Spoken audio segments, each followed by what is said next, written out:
so this is a very relevant question here. Again, we are given a derivative. So they tell us a long sentence here, but they tell us that consumers, the rate at which consumer demand is going to change is given by d prime of x.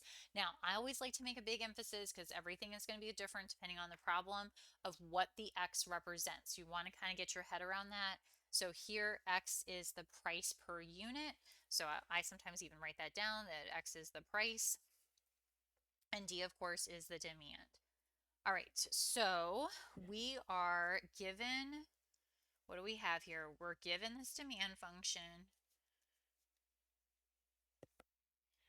And then we are given that X is the price per unit. And then they have this statement about find the demand function.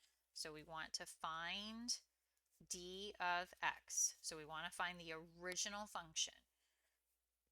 So the fact that we were given the derivative and we want to go back to the original function, of course, tells us that we need to integrate out this derivative. Now, it says that if it is known that at 1,003 units, so this 1,003 units of the product are demanded when the price is $5. So you need to be careful here about like what you plug in. Sometimes students are like, well, it's going to be D of 1,003, but that's not the case. Remember that they are asking us, when you look at this D prime, that would mean that the original function would be represented with D of X. X here is representing your price. So with these two numbers, the 1,003 and the $5, what's going to go in the parentheses is the price. So we're going to have D of 5 is equal to the 1,003 demand. And then from there, we would say, okay, we're given an integral, or we're given a derivative, so we need to integrate. So my first step would be to just simply integrate the derivative. So my derivative is here.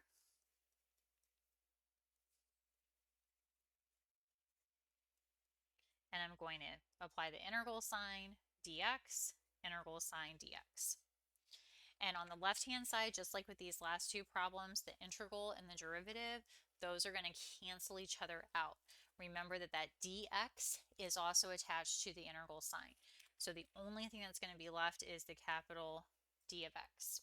Now, on the right-hand side, to get that derivative so that you can integrate it, you would want to get the x in the numerator. So this would be negative 5,000 x to the negative 2, but we're not integrating there. All we're doing is we're focusing on the fact that we want x to a number in the numerator.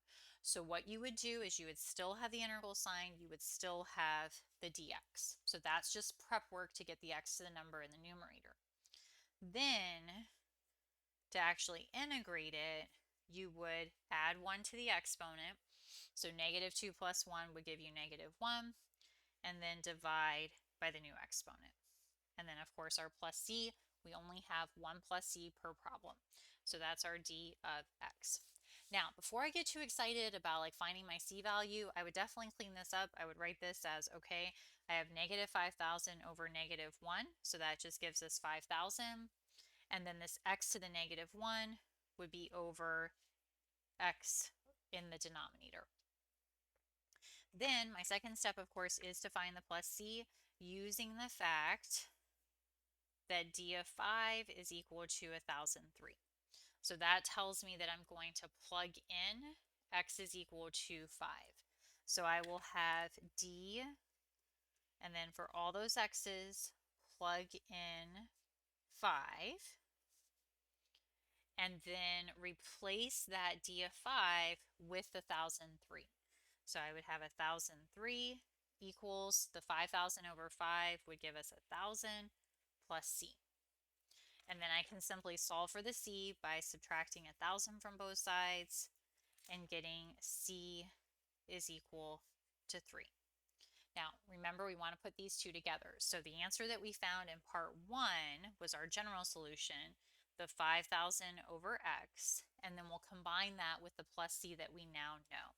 So the third step for the combining it would give us our final answer of d of x is equal to 5,000 over x plus 3.